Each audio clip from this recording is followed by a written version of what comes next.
Magonjwa ya kinywa na meno yametajwa kuwa tatizo ambalo linawakabili watu wengi nchini, huku takriban asilimia 76.5 ya watu wazima ikiwa juu ikilinganishwa na asilimia 31.1 ya watoto wanaokumbwa na tatizo la kinywa na meno. Pili Makana ndiye ambaye anatupa simulizi ya taarifa hiyo.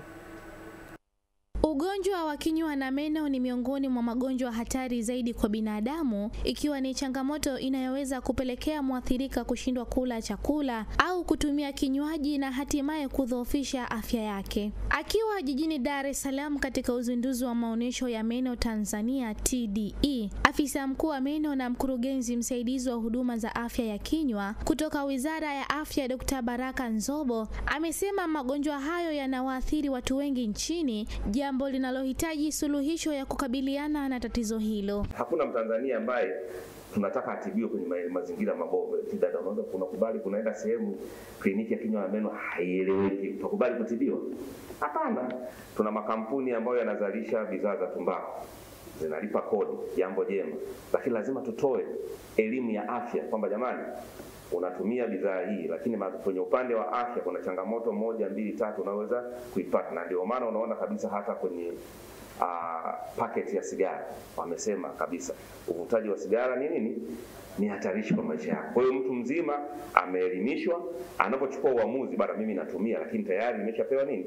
Nimeshapewa tahadhari.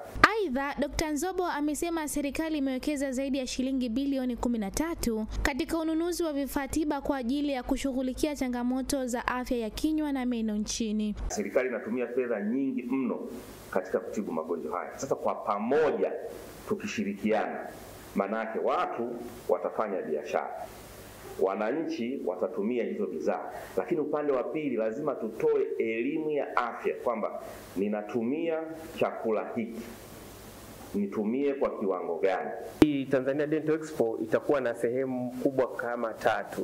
Ya kwanza itakuwa ni maonyesho, kwamba watu watakuja, wataangalia vifaa mbalimbali, maendeleo mbalimbali ya teknolojia, ubunifu mpya katika teknolojia ya afya ya kinywa na meno, matibabu na dawa zinazotumika. Maonyesho ya meno ya Tanzania 2025 yamepata uungwaji mkono kutoka kwa taasisi mbalimbali za serikali na sekta ya afya, ikiwemo Mamlaka ya Maendeleo ya Biashara Tanzania, Wizara ya Afya na Chama cha Madaktari wa Meno Tanzania.